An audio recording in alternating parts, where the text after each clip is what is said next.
Halo semuanya, saya ahli gizi Dr. Eko Nugroho. Hari ini saya akan menyajikan daftar produk yang paling berbahaya dan tidak bermanfaat bagi kesehatan, yang banyak memenuhi rak-rak toko.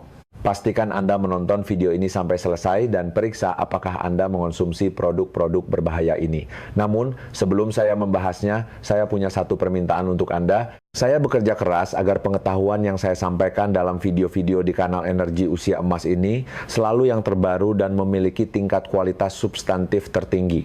Oleh karena itu, saya bermimpi agar video-video saya dapat menjangkau audiens seluas mungkin sehingga saya dapat membantu orang-orang yang ingin menjaga kesehatan mereka. Dan Anda bisa sangat membantu saya dalam hal ini.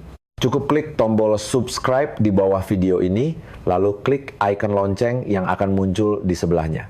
Bagi Anda, ini hanya 2 kali klik, tetapi bagi saya, ini adalah peluang besar untuk pengembangan lebih lanjut kanal ini. Jika Anda bersedia melakukannya, saya akan sangat berterima kasih. Terima kasih banyak sebelumnya. Sekarang mari kita bahas produk-produk yang setiap hari Anda lewati di toko yang bisa mendatangkan lebih banyak kerugian daripada kebaikan.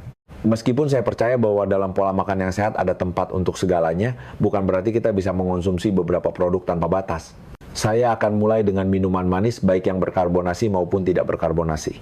Saya menganggapnya sebagai salah satu produk yang paling licik dan berbahaya bagi kesehatan.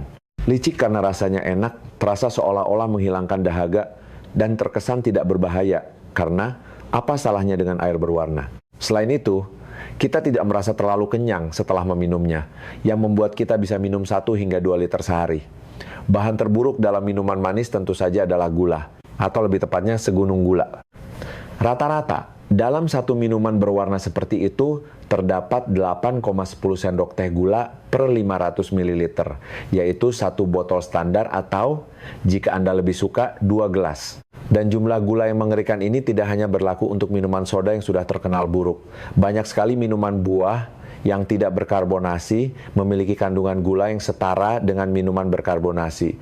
Saya merasa bahwa ketika saya berbicara tentang bahaya gula itu sendiri, tentang penelitian yang menunjukkan betapa banyak kerugian yang bisa ditimbulkannya, banyak orang meremehkan masalah ini.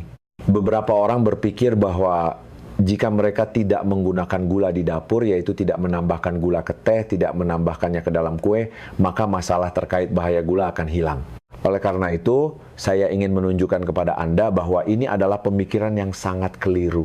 Dan agar tidak hanya sekadar bicara, saya akan menyajikan penelitian konkret di mana para ilmuwan memeriksa apa yang terjadi ketika kita secara teratur mengonsumsi minuman manis, bukan gula itu sendiri. Pertama, orang yang minum minuman manis memiliki risiko lebih tinggi terkena diabetes tipe 2, bahkan hingga 34%. Kedua, minuman manis menyebabkan peningkatan signifikan konsentrasi asam urat dalam darah, yang selanjutnya dapat menyebabkan perkembangan penyakit asam urat gout, artritis reumatoid, dan banyak penyakit lainnya. Ketiga, mengonsumsi minuman manis dikaitkan dengan risiko lebih tinggi terkena penyakit jantung koroner, dengan sedikit sarkasme hanya sebesar 13%. Keempat, minum minuman manis tidak baik untuk kesehatan mental Anda. Karena, seperti yang ditunjukkan oleh hasil penelitian, minuman ini meningkatkan risiko perkembangan depresi. Dan bukan sebesar 5, 10, atau 15%, tetapi hingga 38%. Kelima, minuman manis bersifat prokarsinogenik dan dapat menyebabkan perkembangan kanker payudara dan prostat. Keenam, minuman manis tidak ramah untuk gigi, menyebabkan erosi enamel dan karies, dan gigi yang rusak seperti itu menjadi sumber peradangan yang berkontribusi pada timbulnya penyakit kronis. Ketujuh, dengan setiap gelas minuman manis tambahan, risiko obesitas meningkat sebesar 12% dan hipertensi arteri sebesar 10%. Dan pada angka 7 yang tidak beruntung ini, saya akan mengakhiri cerita tentang bahaya minuman manis. Kelompok produk berikutnya yang harus kita hindari sejauh mungkin adalah daging merah olahan, yaitu segala jenis ham, sosis, daging asap, sosis frankfurter, daging kemasan, dan daging kalengan.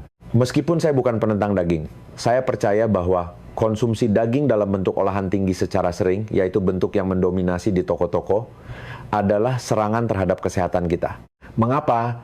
Terutama karena salah satu pengawet yang ditambahkan ke produk daging, yaitu natrium nitrit, yang pada label produk diberi simbol E250. Namun, saya perlu menekankan di sini bahwa Anda bisa menemukan daging olahan tanpa bahan tambahan ini. Memang senyawa ini penting dari segi keamanan mikrobiologis.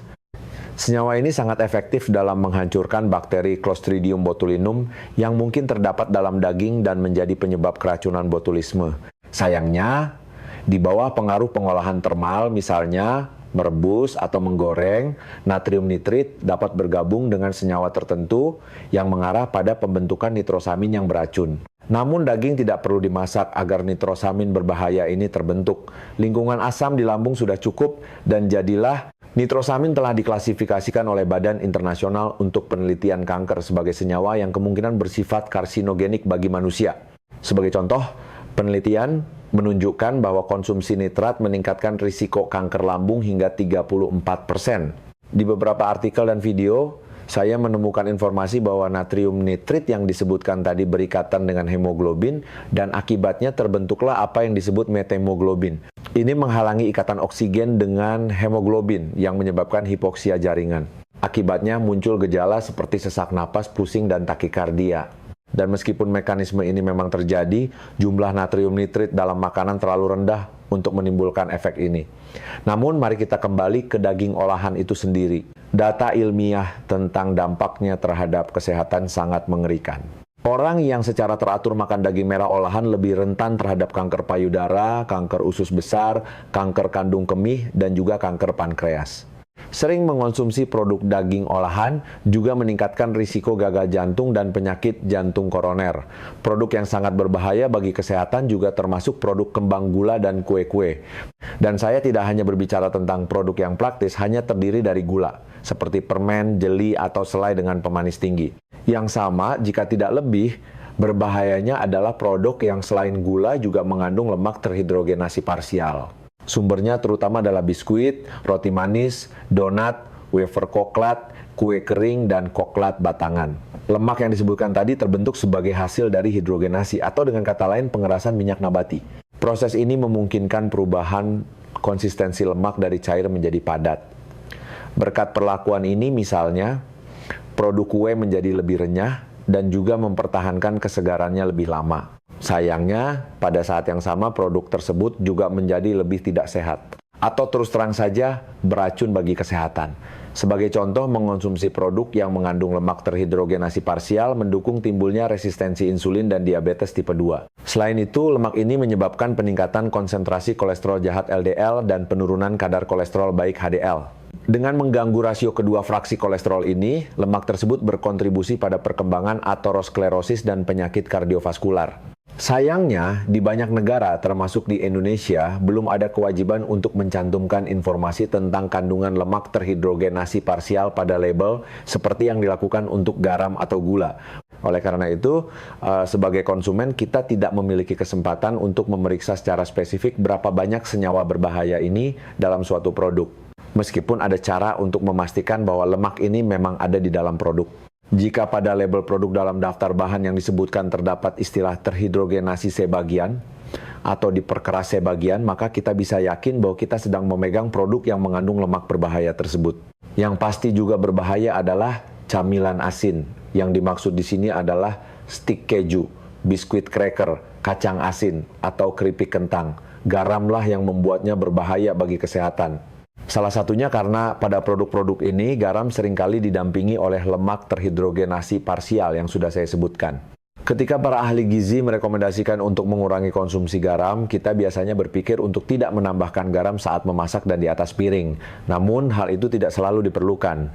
Karena kita harus ingat bahwa mengutip dari literatur gizi, ion klorida mengaktifkan enzim amilase. Oleh karena itu, hidangan yang diberi garam secukupnya lebih mudah dicerna.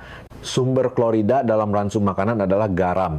Seperti yang ditunjukkan oleh penelitian ilmiah, sebanyak 80% garam yang dikonsumsi berasal dari produk jadi dan hanya 20% dari wadah garam di dapur kita. Oleh karena itu, daripada membatasi penambahan garam di rumah saat memasak, akan lebih baik jika kita lebih jarang atau bahkan tidak sama sekali mengonsumsi camilan asin. Dan ini adalah usaha yang sepadan. Karena kelebihan garam dari camilan asin berkontribusi pada peningkatan tekanan darah, perkembangan hipertensi, dan obesitas. Jika kita berbicara tentang produk yang berdampak negatif pada kesehatan kita, tidak mungkin untuk tidak menyebutkan makanan siap saji misalnya, dalam kemasan toples, dan makanan cepat saji, seperti pizza, roti lapis panggang, hotdog, hamburger, dan kentang goreng. Makanan-makanan ini adalah sumber dari semua hal terburuk yang telah saya sebutkan sebelumnya. Maksud saya adalah gula, garam, lemak terhidrogenasi parsial, dan pengawet. Ke dalam kelompok bahan-bahan tercela yang ada dalam produk-produk ini juga termasuk penguat rasa, misalnya dalam bentuk mononatrium glutamat dan sirup glukosa fruktosa. Ada juga beberapa indikasi bahwa makanan cepat saji mungkin mengandung ftalat. Ini adalah senyawa beracun yang digunakan dalam produksi cat dan pernis, dan juga digunakan untuk pembuatan kemasan produk makanan, di mana makanan cepat saji sering dijual. Sayangnya senyawa ini memiliki kemampuan tinggi untuk meresap ke dalam makanan. Ftalat kemungkinan dapat menyebabkan penyakit kanker dan berkontribusi pada gangguan kesuburan.